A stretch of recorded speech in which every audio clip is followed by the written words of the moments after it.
Hello, Chris Godinez, licensed professional counselor, also the host of We Need to Talk on every Sunday at noon on YouTube, here on YouTube, and then I post it up to Facebook. This video is for educational and informational purposes only. If you feel you need a therapist, please go to Google, type in therapy, your city, Psychology Today will pop up, click on that, and it will have all of the therapists in your area. Also, the views and opinions stated herein are mine and mine alone. They do not represent the ACA, the APA, or any other therapist for that matter. Boom, shakalaka done. Okay, let's get some stuff out of the way. Tour dates. I will be speaking at the Mensa Annual Gathering in Phoenix at the Sheraton on July 4th at 2:30. If you are interested in attending that, go to the Mensa site because this is their gig. They just asked me to come speak. So this is their gig. Go to the Mensa site and it will have information on, how to attend and all that sort of good stuff. July 6th, I will be back in Santa Barbara. Well, I'll be in Santa Barbara for the first time because weather kept me from going the last time. So July 6th, Santa Barbara, and I'll finally be able to visit my sister. Yay! August 3rd, I will be in Anaheim. August 31st and September 1st will be San Jose and San Francisco. Then September 28th and 29th will be in another location in the Bay Area. Not sure yet. I want to find out if you guys need me in Oakland or Berkeley, that kind of thing. And then Sacramento. And then in October, I will be going to San Antonio and Austin. So I'm just not sure of the dates yet because I do know that the City Lights Music Festival is going on in the early part of October. So I'm not sure if that's a good time to visit or not. So if you're a local there, if you could let me know, that would be great. Also, if you are interested in purchasing these books, they are available on Audible, Kindle, Amazon, hard copy, or on Kindle. And I do the narration on the Audible, so it is my voice speaking. So there that is. Also, if you are interested in purchasing a mug, it is available on eBay. Okay, that out of the way. Now, there was a ton of questions that I wanted to get to. What Chris does is after every show, he and the intern compile the questions that I did not have a chance to answer because there's usually a lot of questions. So I'm going to try to get through as many as I possibly can. So hang on half a tick. All right. How to cope with the anger. All right. So anger is the fight, flight, freeze, or fawn response. You either go into a panic attack or you go into a rage attack.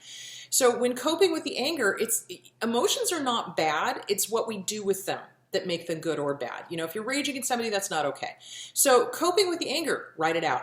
Some people are really good with writing it out. Other people are good with getting physical with it. In other words, I have a punching bag outside on my porch. We named it Bob, and because it bobs back and forth. So, working it out physically or going for a jog or, talking it out in the car or things like that.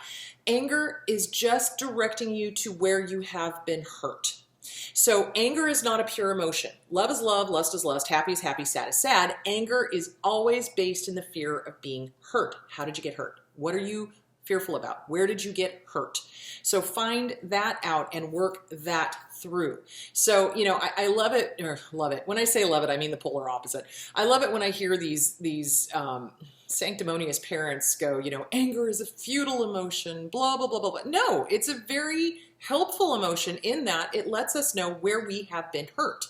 So just pay attention to that. It's like when you get angry, what's your fear? Where did you get hurt?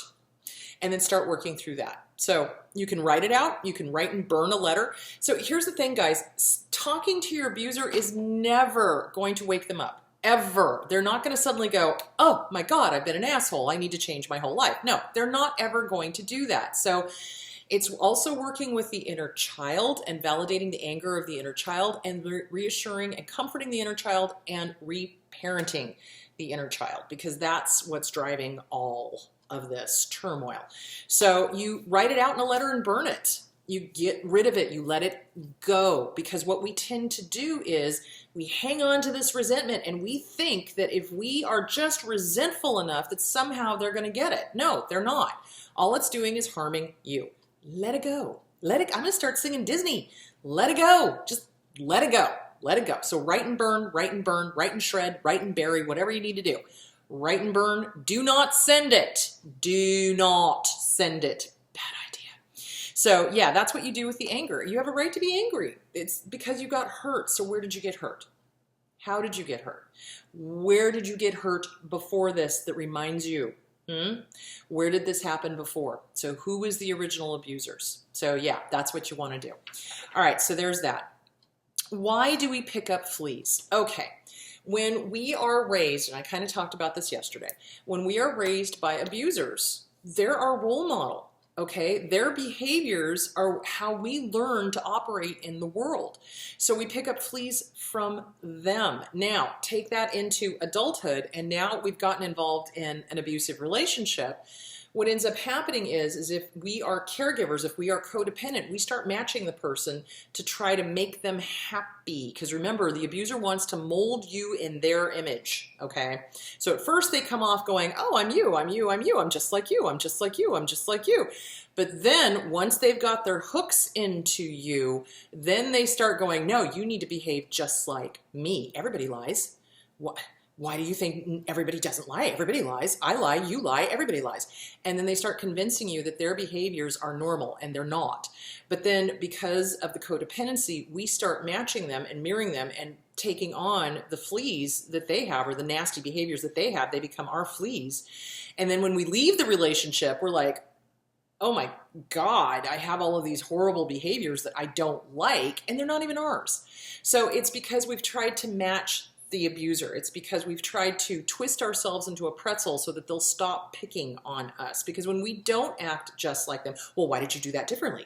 You make grilled cheese sandwiches differently than I do. Why did you use mayonnaise instead of butter? You shouldn't use mayonnaise, blah, blah, blah, blah. I've literally heard people do that. So, you know, they try to force you to be them, because anything varying or different is too much of a threat to their ego. So we start molding ourselves into the image of the abuser. And then of course, when the abuser leaves, we've got all these horrible habits, and we're like, what the fuck? DAFQQ?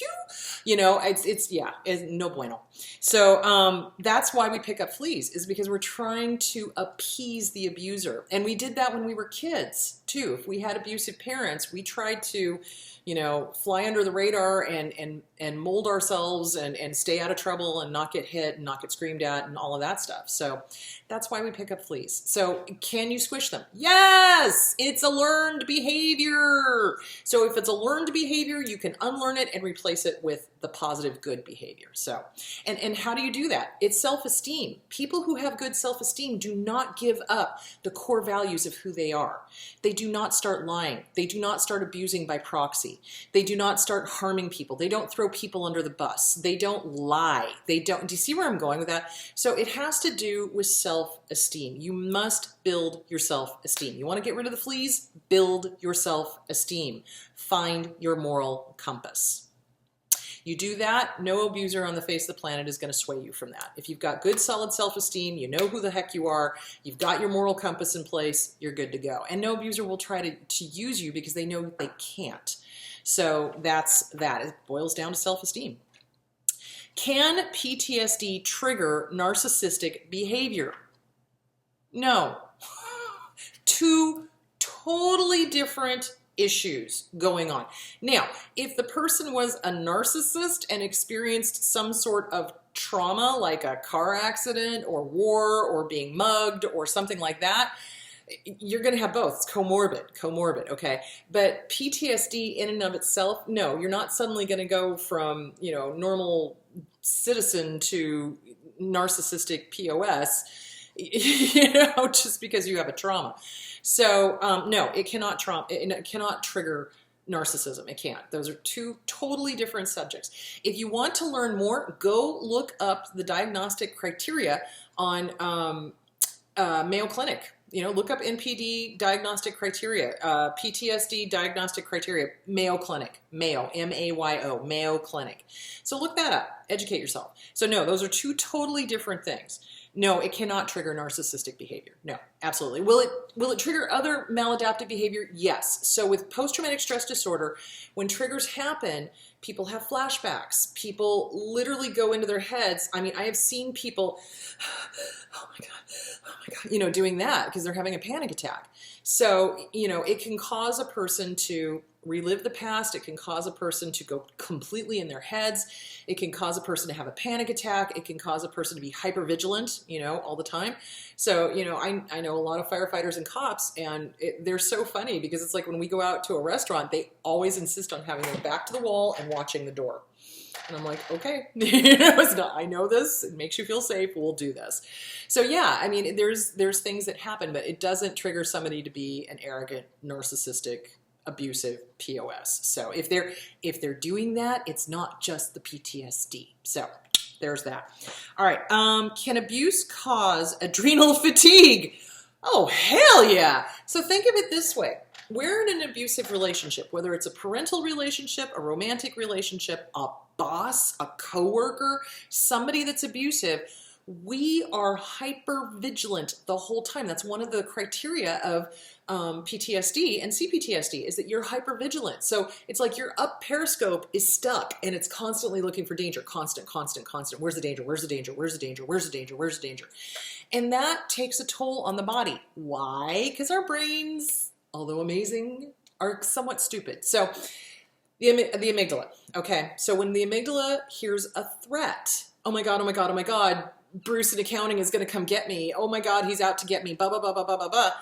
This little guy's going to go, we're in danger, we're in danger, we're in danger. Here now, here now. It tells the hippocampus, the hypothalamus to release cortisol. Cortisol is our stress hormone. Stress hormone causes us to tense up because we're getting ready to fight, flight, run away, fight, flight, freeze, or fawn, give into the abuser so that we're not harmed. So we've got all this cortisol running through our body. We're taking puffy little breaths, racing thoughts, heart pounding out of our chest. Now our ears and our shoulders have become one. And now that tells a different part of the brain, oh my God, there's not enough oxygen CO2 exchange. We are dying. Holy crap, we're in danger. Which tells the adrenal gland that sits on top of the kidneys to release everything at once. So if you're in a constant state of high cortisol levels, you're going to be in a constant state of adrenal fatigue. And yes, you can get adrenal fatigue from that. It is a real thing. I don't care what anybody says. I've seen it. I've experienced it. So yes, you can. So what can you do about that? You remove yourself from the abusive situation.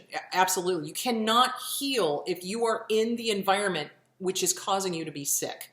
So you've got to get away from it. You've got to get away from it. And then you start taking exceedingly good self-care, which means meditation, yoga, eating healthfully, exercising, drinking enough water, being good to yourself mentally. What are you feeding yourself mentally? Are you doing good things for yourself like positive affirmations and mirror work? Or are you sitting there beating the living crap out of yourself and becoming your own abuser? Don't do that. So, okay, so there's that. So yeah, you can work with that. Can it cause depression? Yes, absolutely. When I was at home, I was suicidal. I was 16 years old and I wanted to die because I couldn't see a way out because I was 16. I didn't have any money. I didn't have a job. I started working when I was a teenager because I recognized I needed money and I needed to get the hell out of there. But, at 16, it looked hopeless. So yeah, it can absolutely cause depression. And I'll tell you, here's the ironic thing of that whole thing. The person who saved me was Robin Williams because his comedy gave me hope. And I'm going to start crying, shit. And it gave me something to hang on to. And then it's so sad to me that I couldn't return the favor. I didn't know the man. But then years later, he goes and commits suicide because his comedy saved me. And that sense of humor, the Monty Python thing, the Mel Brooks, the people that made me laugh, all of those people saved me because I hung on to hope. Because if I could find something to laugh about, then I knew that there was a way out. So yes, it can cause depression. Abso-fucking-lutely. You got to get away from it. And that's really when I started to heal. Is at 17, I was like, peace out, bitches. Y'all are crazy. And I left and I started living my own life and seeing a counselor and working on myself and reading every single book I could get my hands on. So yeah, it does cause depression. Absolutely. And again, the only way that you can heal is to get the hell out of that situation. Weight gain. Yes. Hair falling out. Yes, these are all stress things. So with the hair falling out, it's It's stress. It's the cortisol levels. It's the cortisol levels, which is why you've got to get those cortisol levels down. So weight gain, yeah, because what we tend to do is we tend to eat to soothe ourselves. It's a nurturing thing. We're not getting nurtured from outside. So we start trying to nurture ourselves with food, and that's a maladaptive way of doing that. Or extreme weight loss. We stop feeding ourselves. That too is a self-esteem issue. So again, this is all connected to self-esteem because our abusers have filled our heads full of absolute nonsense. So what we've got to do is we've got to start working on self-esteem. We've got to start working on boundaries. So self-esteem, the Self-Esteem Workbook by Glenn Schiraldi. And then boundaries, The Disease to Please by Harriet Breaker. No is your friend, but you've got to get away from the abuse. You cannot fully heal while you are still being abused because it's kind of like, you know, you do one step up and then 2 steps back, 1 step up, 2 steps back. It's like rolling that boulder uphill every day. You know, it really is. And it's a lot easier when you're away from the abuser. So there that is. Anxiety, yes. Image issues, yes. Self-confidence issues, yes. Because if you constantly have somebody dripping poison in your ear, telling you that you're worthless, telling you that you're not good enough, telling you that, you know, well, why can't you be like this and why can't you be like that and you're too fat or you're too thin or you're too this or you're too that. It's with narcissists, with abusers in general. It's this circle of too much, not enough, and they bounce between the two. So there's no winning. You can't win, guys. I don't care what pretzel you twist yourself into. You will not win. You will drive yourself crazy and your body and mind will suffer. So get the fuck out. That's the only thing you can do. Yes, it causes self-confidence issues because we'll have that nagging voice in the back of our head. What we hear on a daily basis becomes our internal dialogue if we are not mindful of it. So you must become mindful about what you are telling yourself on a moment-to-moment basis. Are you being kind? Are you a cheerleader? Are you good to you? Are you nice to you? Are you encouraging to you? Or are you now your abuser's voice in your own head? If it is the abuser's voice, you have to say, thank you for your input. Shut the fuck up. Why? Because you say so. You're the boss of this voice. This voice is not the boss of you. And you replace it immediately with the polar opposite of whatever it just said. So let's say it does the whole not good enough thing. Nope, thank you for your input. Shut the fuck up. Why? Because I say so. I am good enough. You know why? Because I say so. Period. Enough. There we go. So be done being abused. Be done. Be done, be done, be done. All right. Can abuse be passive aggressive and covert? Yes. So, okay, here's the deal. Overt abusers are overt. You can see them a mile and a half away. They announce what they are going to do, and they are very proud of their abuse. They can't understand or see that what they are doing is abusive, you know, because they're always right in their own mind. So they will, in public, humiliate their partner. They will say horrible things. They will play really obvious games. You know, they will do things like that. So those are the overt ones. The covert ones do the poor me thing. Poor me, I'm a victim. Nobody loves me. Everybody hates me. I'm going to go to the garden and eat big, slimy, hairy worms. And oh, by the way, let me just tell you how you shouldn't hang out with your family, your friends, your this, your that, because, oh, well, they're this, that, and the other thing, and they really want this. And so they drip poison in people's ears, and they're very passive aggressive. So with passive aggressiveness, when you are with somebody, you want to pay attention to how you feel when you're with them or after they have left. A healthy relationship is when you're with somebody and they leave and you want more. You're like, oh my God, I love hanging out with this person. This feels awesome. Then you're with a good person. If you're with somebody and they leave and you kind of go, ew, ew, ew, I feel slimed. Wow, I'm so tired. Oh my God, it is so draining being with that person. Well, then guess what? You're with a covert, passive-aggressive abuser. So always pay attention to how you feel. Always pay attention to how you feel. And when you're listening to their words, are they positive or are they negative? If they're always negative, you're with a covert. You are. Somebody who's always whining, somebody who's always complaining, somebody who's never good enough, negative Nancy, you know, all of that stuff. that's a covert abuser. They can never see, you know, if is life half full or half empty? Well, the glass is refillable, you know, but they always see it half empty. They never see it as a possibility. It's always negative, not good enough, not good enough, not good enough. So when you're with these people, check to see how you feel, you know, and if they're gossiping about other people, that's another indication.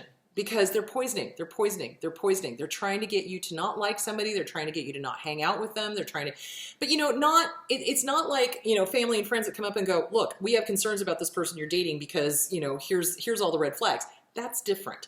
What a covert does is that they just drip, drip, drip, drip, drip, drip. And they come up with a whole bunch of lies and they convince the target of abuse that that's really who their family and friends are. And that's how they isolate. So watch for that. Watch for the gossip. Watch for the negative Nancy. Watch for how you feel. How do you feel when you're with this person? Are you excited? Can you not wait to see them again? If that's the case, then you're with a good person. If you're with somebody where it's like, ew, I'm tired, I'm slimed, oh, I don't feel good. Why don't I, I don't feel good about myself. Well, then you're with an abuser. So avoid, avoid, avoid. Have nothing to do with them. Okay. Can you talk more about the son, husband, daughter, wife when spouses put parents first? Okay. When a child has been raised by an abuser, the abuser will demand that they come first in that child's life. Even after that child grows up, even after that child gets married. Okay, so they demand that they are the number one thing. So it's in dysfunctional families, hang on a second. In dysfunctional families, you will see abusers forcing people into roles. So there will be the golden child, the ignored middle child, the comedic baby, you know, of the family. There will be the second mom, second dad. In extremely dysfunctional families, you will see second wife, second husband, okay? So these abusers demand that all attention be given to them, okay, as if they were the spouse instead of the mom or the dad. That is exceedingly dysfunctional. If that is occurring and your spouse is going along with that and trying to twist themselves into a pretzel for mommy or daddy, oh, boy howdy, y'all got a problem. So what you would do is you would demand counseling, as long as there's no abuse going on in your relationship. If they too are abusing you narcissistically or in any other way, do not go to couples counseling. Do not go to couples counseling with an abuser. What they will do is they will take what is said in therapy and they will use it against you later. That is what abusers do. So if there is none of that going on, go find a good couples counselor to help your spouse get space from mommy or daddy so that they stop allowing that parent, and I use that term loosely, to continue to interfere in the marital relationship. So yeah, that does happen. That absolutely does. Because again, inner child. So the inner child is desperate for the approval of mommy or daddy, and so they just allow the parent to do whatever in the hopes that they will get the approval of the parent. Let me clue you into something. With an abuser, there's never approval. You can't be good enough, you can't be bad enough, you can't be neutral enough, you can't be invisible enough. There is no enough with these people, okay? So if that's going on, get a therapist. If they refuse to go to therapy, there's your clue. Don't stay. It's not healthy. They're not going to change. It's only going to get worse. And if you bring a child into this situation, now you've got a crazy mother or father-in-law, and you've got a spouse that's allowing the mother or father-in-law to abuse, and it's only going to get worse. So do not. You know, it's like if they won't go to therapy to work on this issue, then be done. Be done. You can't change them. You can't help them. You can't make them grow. You can't force them to see the light. You can't. So there's that. I hope that answers that question. How does abuse look like in a family? Well, it depends on the family. You know, it depends on who the abusers are or the abuser is. You know, it depends on the family. So like with siblings, if there is a disordered sibling, and the parents are codependent, the sibling who's disordered is going to have run of the household. They'll get everything. They'll literally get everything. They'll get, you know, all the attention, all the money, all the this, all the that, all the favors, all the sports, all the, you know, and it's almost like they're the golden child, but it's really because the parents are afraid of confronting that child. So that's what that looks like. You know, obviously if the mom or the dad is abusive, then you're going to have one or other be codependent, taking care of the abuser, and you know, and that then leaves the kids on their own, because the codependent parent is never going to back the kids. They're always going to be trying to keep the abuser happy so that they don't get abused. So that then forces the child to grow up, and, you know, it depends. It depends on the situation. It does. So if you could be a little more specific in your question, that would be good, because it depends on the family. It depends on who the abusers are. It depends on what's going on. You know, it depends on how old everybody is. Yeah, it absolutely depends on that. All right. What do you do when you're working, not in a relationship, but you've got legal dealings with somebody who is disordered? Well, here's the deal. Don't. So it really is a matter of, when you are dealing with somebody who is disordered, they will not honor legal contracts. They will attempt to get out of things. They don't pay things. They, you know, because they don't think they need to, because they think they're above the law. When you get down to the dark triad part, where it's psychopath, narcissist, and Machiavellian, they don't feel they owe anybody anything. And in fact, they think the world owes them everything. So in legal dealings with these people, if you've got somebody who's not honoring a contract, who is doing somersaults to get out of it, et cetera, et cetera, et cetera, then you got to hire a really good attorney who understands high conflict people, and then go after them. That's the only thing you can do. And my advice is, always check out who you're working with before you sign any contracts. Look at reviews, talk to other people, get a feel for who this person is. Go out to lunch and dinner with them. Now realize the psychopaths will be on their best behavior, but you're looking for overly charming. You're looking for somebody who is overly smarmy, overly charming, you know, just a little too, I don't know how to explain it, but you can kind of tell. So yeah, just be careful, because yes, when you're dealing with somebody disordered, they don't honor things. They don't, because they feel they're above the law. So get a good attorney and just, you know, do what you need to do. Okay. Are covert narcs not interested in seeing therapists? Covert narcissists and abusers in general are not interested in seeing therapists. They're not, because they know there's something wrong with them, and they don't want to hear it, because that doesn't match what their little ego is telling them. And no, they don't see therapists. They don't. And if they do, hang on a second. If they do see a therapist, they will do it for one, maybe two, maybe three times. But as soon as the therapist goes, what is your part in this? What do you need to work on? What do you need to change? They will be like, fuck you, peace out, they're a fraud, they don't know what they're talking about, they're dangerous, blah, blah, blah, blah, blah, and they run. And that's because they don't want to have to deal with whatever their issue is, and they need to be right, because in their mind, they've never done anything wrong, they're absolutely right, you know, et cetera, et cetera, et cetera. So anybody who is unwilling to go to therapy, anybody who is unwilling to, you know, especially when a family or a friend comes to them and says, hey, this is a problem, let's fix this, let's go to therapy, and they are unwilling to go to therapy, be done. Be done. You can't help them. If they're not willing to work on themselves, you got nothing to work with. So be done. Be done. A healthy, normal person, if a family member or friend comes to them and says, hey, you know, this is not working, we need to work on this, would be like, oh my God, yeah, let's look for a therapist and let's go work on this, you know?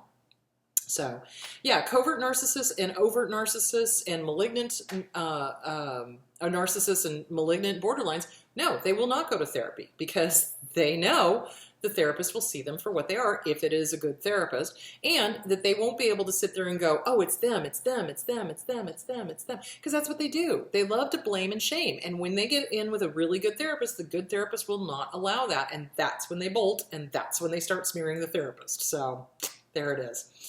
Okay, staying safe and anonymous on the web. Okay, how to get books without the narc knowing. All right, so that is a good question. So here is the deal. Narcissists live to isolate their victim. That's what they do. They cut out all family, all friends. They make it so that nobody wants to be around. And or they poison the mind of the target and tell them a bunch of lies about their own children, about their friends, about their family, you know, et cetera, et cetera, et cetera. And so they isolate them. And then it makes it very difficult for the target of abuse to get help. And that's exactly what the abuser wants. So the biggest mistake I see people making is they get involved with an abuser. You know, the abuser mirrors them. Oh, I'm your perfect match. I'm your perfect match. I'm your perfect match. This, that, and the other thing. And then the next thing you know, they've convinced you to give up your job. And they've convinced you to give up your credit cards and give up everything that gives you freedom and independence. So when you start looking for stuff on Amazon, all they have to do is check the browser history. So yeah, it is dangerous when you are trying to leave. My suggestion would be go to the library. Go to the library. You know, get a friend to order the books for you. Yeah, find a friend. You know, even if it's one that you told to fuck off because of your relationship. Once you realize it's an abusive relationship and you need to get out, trust me, your friends are still there. You may have slammed the door shut, but they didn't lock it. They didn't lock it. They're just waiting. They are. So go find your friends, talk to them, tell them that you need them to order these books for you, give them cash, and then have the books delivered to their home address, and then you get them. But then you have to make sure that the abuser does not see the books once you've got them. Because what abusers will do is they'll throw them away, they will destroy them, they will rage, they will do all sorts of things in order to keep you from educating yourself. You betcha. So that's one way to handle that. Get a P.O. box and have your bills delivered there. Get a separate account in your bank. Get separate billing accounts for things like Amazon. You know, you don't have to have it delivered to the house. You got to be smart about this. You got to start planning an escape. So that means getting a P.O. box, having friends buy the books for you, having a safe place to keep the books, probably at work. If you don't have a job, that's going to make it a little more difficult. You're going to have to find a hiding place that the narcissist is not going to look in. So, and staying anonymous on the web. So one of the things that somebody mentioned is that, oh my God, I can't believe all these people are using their real names, you know, on the websites and this, that, and the other thing. If you're concerned, you can create an account that, you know, is not your name, you know. I mean, you can. I mean, it's not great because I know abusers do that too, but, you know, if you want to stay anonymous, that's the one way to do it. So there is that. But what you want to do is you want to start separating things out so that the narcissist has no ability to mess with certain things. So you want a separate bank account. You want a P.O. box. You want to start sending billing addresses to that P.O. box. You want to reconnect with your friends. You want to use your friends to get those books. You know, ask your friends to buy the books and then you pay them in cash. And then there's no bills and it's over there and the narcissist has no way of finding out. So yeah, you got to be smart about this. You absolutely have to be smart about this. And people don't think about things like that. And you can get your own P.O. box and you can get your own bank account and you need to start squirreling away whatever money you can. Now, the other thing that narcissists do is they financially abuse and they give people allowances. And when they do that, it's not enough to live on because they're doing it so that the person will not leave them. So, you know, you've got to figure out a way to take whatever extra money you can and put it into that separate bank account that they have nothing to do with. The other thing you want to be careful of is abusers also use tracking devices on phones. They also use keystroke loggers. So, you know, if you're going to go to a bank and open up an account, leave your phone at home. If you're going to go to the bank, leave your phone at home. So, you know, things like that. So once you are out of that situation, my suggestion would be get rid of the phone, get a brand new number, get a brand new phone that they've never had contact or access to. Same thing with your computer, you know, that type of thing. So there is that. Okay, now let me go over to the questions that Chris wrote down. The abuse by proxy gets very bad when I go no contact with the abusive family member. Will they ever give up? No. How can you defend yourself against financial, legal, or other types of abuses if you cannot afford a lawyer? Okay, so financial abuses, legal abuses. It depends on what you're talking about. I'm not an attorney, so I can't really advise you on that. What I can say is that abusers love to threaten, and they love to do all sorts of legal maneuvers and try to, you know, intimidate the person into being compliant. If there are legal and financial issues going on, if the financial issues that are going on are not life-threatening, cut your losses and run. Cut your losses and run. So flying monkeys are one of two things. They are either people that do not understand abuse and they are thinking that they're acting as an intermediary, or they are themselves disordered and minor narcissists, and they are kowtowing to the major narcissist. So if it's a financial issue that's not going to kill you in the long run, cut your losses, go no contact, be done. You can't change these people. You can't.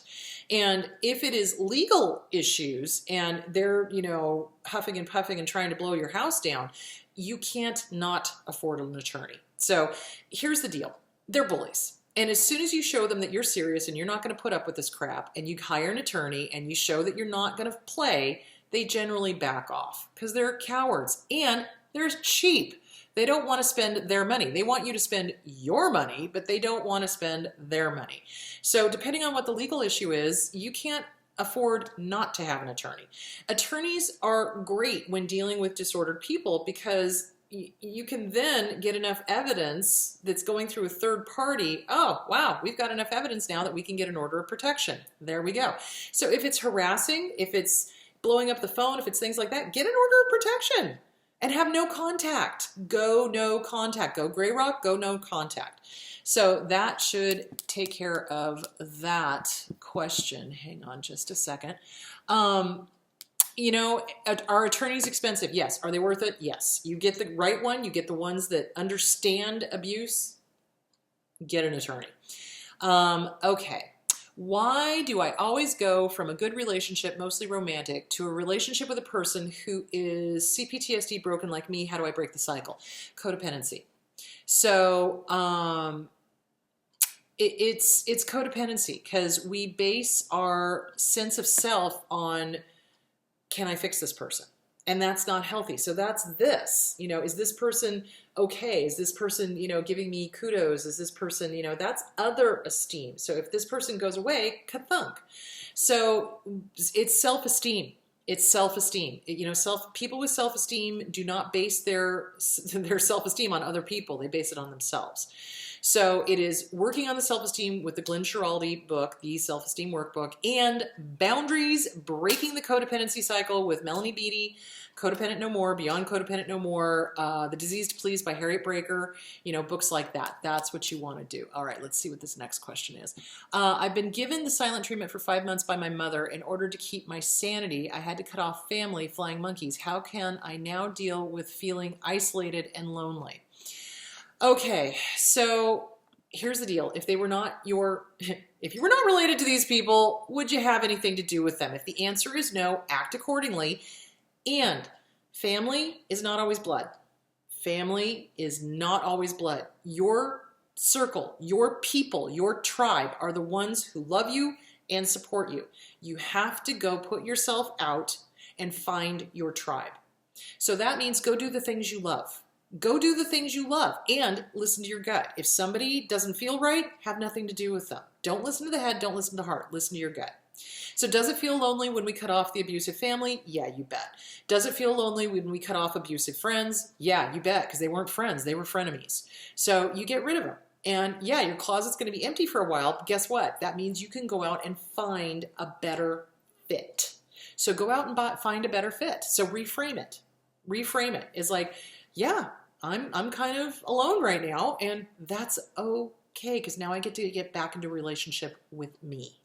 So yeah, get back into a relationship with you. It is what you're going to have to do. So you're going to feel those feelings, write and burn letters, but then keep working on you. Keep working on you. You deserve to work on you. So work on you. Okay. Is it normal to have a hard time with healthy feedback if you're an abuse survivor? I always hear the voice of my abuser. Yes. So, okay. Our abuser's goal is to get into our heads. It's just what they do. So what you want to do is you want to tell that voice every time you hear it to fuck off. Thanks for playing. I'm not, you don't get to be the voice in my head, motherfucker. You don't. Why? Because I say so. I am going to have my own voice in my head. So when somebody gives us a compliment or somebody gives us good positive feedback, the abusers don't want us to feel it, because if we feel it, we get stronger. If we start acknowledging who we are, we get stronger. We start taking our power back, and they don't want that. So you must practice in the mirror. Hi, good to see you. Have a great day. Hey, guess what? It's okay to take compliments. It's okay to take good positive feedback, and it's okay to hear it in your own voice.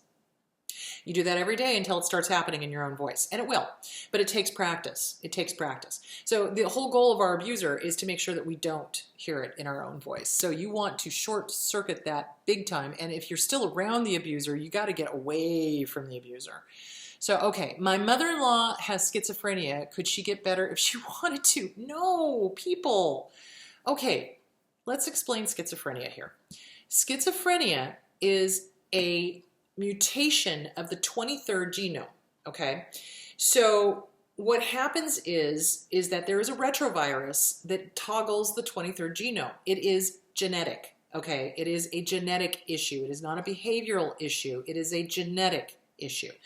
So that genome gets toggled, and it causes the brain to be unable to process incoming information properly. So for a normal brain, we could hear an airplane going over, there could be, cars going across, there could be a television on, there could be a radio on out here, there could be a lot of loud stuff going on, and we would be able to separate out all of the different noises, okay? With somebody with schizophrenia, and I'm simplifying this, so, if you're a schizophrenic researcher, please forgive me for really simplifying this, but let me simplify this down. What ends up happening is instead of being able to separate all these different noises out, the brain cannot, and so it turns it into voices in the head. And generally what I have seen, and this is pretty damn consistent, and this is what's kind of freaky to me, is that it's God on one side, Satan on another, and they're screaming at each other loudly. So no, people with schizophrenia, what ends up happening is they can take psychotropic drugs. They can take antipsychotics. They can take things like Seroquel or, what are some of the other ones? Can't think right now. But, things like that. And all that will do, though, is calm it down to a whisper. They don't ever really go completely away. And the bad news is that with schizophrenia, those drugs wear off every 3 to 5 years, depending on the person. So every 3 to 5 years, you have to find another antipsychotic that will calm this stuff down. So, and it depends on, are they having command hallucinations? Is it paranoid? Are they doing visual auditory hallucinations? Are they seeing things? You can't control that. And it's a genetic issue. It's not a behavioral issue, it's a genetic issue. Now, the problem with schizophrenia is you oftentimes get them onto the right proper medications, and if it's a paranoid delusional schizophrenia, those voices will sit there and tell the person you're being poisoned, you're being poisoned, you're being poisoned, you're being poisoned, when in fact they're not, and it's causing the voices to go away, and so then they stop taking their medication. So schizophrenia is an exceedingly difficult disease to manage, and it's a very difficult disease to control. you know, and there are cases where, yes, people are able to stay on their meds with a good case manager and live a relatively normal life, relatively. But, you know, if they're not managing their meds, if they're going off their meds, if they're, you know, then they'll have psychotic episodes. Yeah, absolutely. But it's not willful. It's not because they wake up one day and say, hey, I'd really love to see a person's face melt off their body and the clock to say die now, and to hear God and Satan screaming at each other, you know. No. If you want to know what schizophrenia is like, have one friend in your ear yelling nothing but good things and another friend in the other ear yelling nothing but bad things, and then have somebody sit in front of you and try to interview for a job. Yeah, what ends up happening is you can tell when somebody is having voices in their head because their eyes will go to whatever side is talking. So, yeah. I'm sorry. No, it's not a behavioral thing. It is, in fact, a genetic thing. Okay. Can mild bipolar disorder be caused by years of abuse and conditioning? No. Again, bipolar is a genetic issue. It is a brain issue. It is something has gone wrong in the brain, and the senders and receivers are not functioning in the correct way. So what ends up happening with bipolar, and again, I am really bringing this simplified here, people. So there are senders and receivers in the brain. So the feel-good chemicals. So you got norepinephrines, dopamine, serotonin, you know, all of this feel-good stuff in the brain. What happens in bipolar is that the brain will dump all the chemicals in, and then the reuptake sensors don't reuptake it, and that's what causes the mania. So then you go up into a mania, you know, or in the mild, it's hypomania. So it's not quite, you know, oh my gosh, I'm going to be the next big star on The Voice or whatever, but it'll go up, right? And then all of a sudden the uptakes it, and it uptakes all of it, and now the senders are not sending, so there's nothing in the brain. There's no feel-good chemicals up there, which causes the person to go into a depression. So that's what bipolar or manic depressive is because the brain is sending out too many good feel chemicals and the uptakes are not uptaking, or the brain is not sending out enough feel good chemicals and this thing is sucking them all up. So, when it's in mania, the brain is not reuptaking it. When it's in depression, it's the brain has taken up too much of the feel good chemicals. So that is a genetic thing. That is a genetic thing. That is not brought on by anything. It is a genetic thing. So, I mean, it could be medically induced, I suppose, brain injury, that type of thing.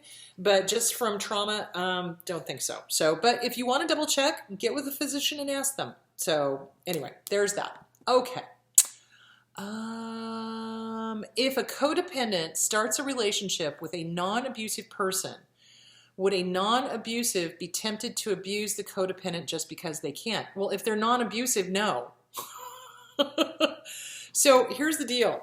Non-abusive people are non-abusive, meaning they don't abuse. They don't take advantage of people. They don't harm people. They don't hurt people. If they're taking advantage of somebody because they have been abused in the past, then guess what? You're with another abuser. So yeah.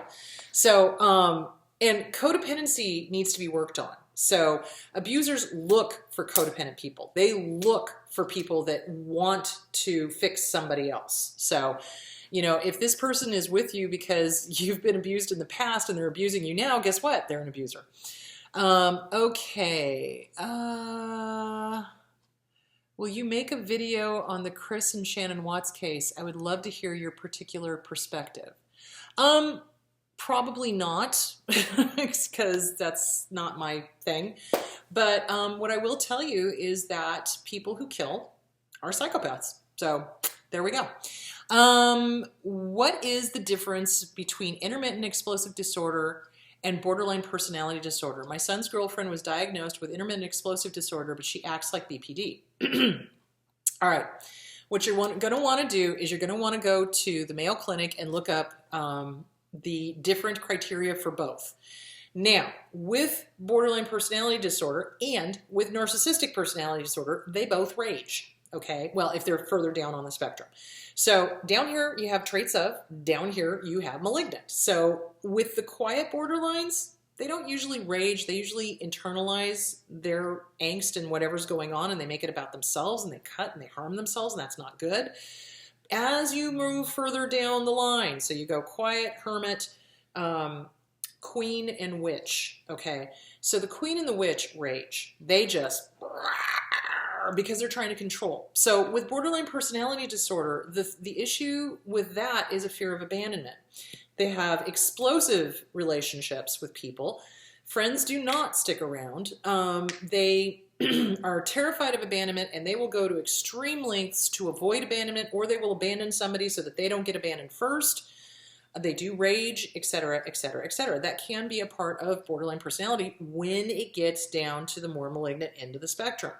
So intermittent explosive disorder, I'm not sure. I don't think it's in the DSM-5 currently, so I'd have to look, and I don't have the DSM right next to me. So, but intermittent explosive disorder would explain people that have these like short tempers that just go and they explode over nothing.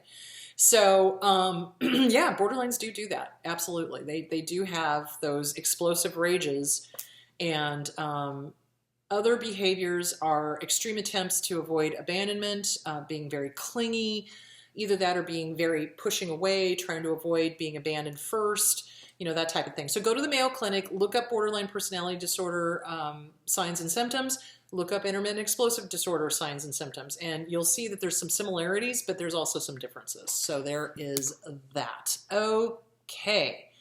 Can you do a video or recommend one to show these stupid lawyers and judges? Bless you. Well, okay, here's the deal. We need to educate. That's why I'm doing Mensa on on July 4th. Because I figure the more people, now you know, the more you know, it's a good thing. So the only thing we can do is educate, educate, educate, educate, educate, educate, educate, educate. Share these videos with everybody you possibly can. Because eventually, at some point, it will become the tipping point, and people will stop putting up with the narcissists in positions of power, but people don't know what they're dealing with because they're just shocked when this judge or this lawyer acts like a fucking ass monkey. You know what I'm saying? So it's important to educate. So share these videos with everybody and their dog, everybody going through a divorce with a narcissist, everybody dealing with, you know, custody issues, everybody dealing with abuse, everybody dealing with, you know, and share and share and share and share and educate and educate and educate and educate. And that's why I'm doing the Mensa talk. I'm not getting paid for that one. I'm just doing it because it's like, okay, I got the ear of some really smart people. Let's see if we can get this going here. Now, keep in mind, a lot of narcissists are judges and lawyers. So that's why you got to vote them out. That's why you've got to vote them out. So every single chance you get, really read up on who the judges are, you know, locally, you know, who are the family court judges, you know, and read reviews. And you can find reviews online of what other people think of them. And if it sounds like they're an abuser or that they're narcissistic, vote their ass out. And don't give me that whole bullshit about, oh, my vote doesn't count. You know what? Get your ass out there and vote. Because I'll tell you what, it's the same thing with abuse. If you stand by and say and do nothing, you are giving tacit approval to the abuse. Socially, it's the same thing. Get out and vote. Get out and vote. Let them know you're not going to put up with abuse anymore. So with the lawyers and the judges, vote them out.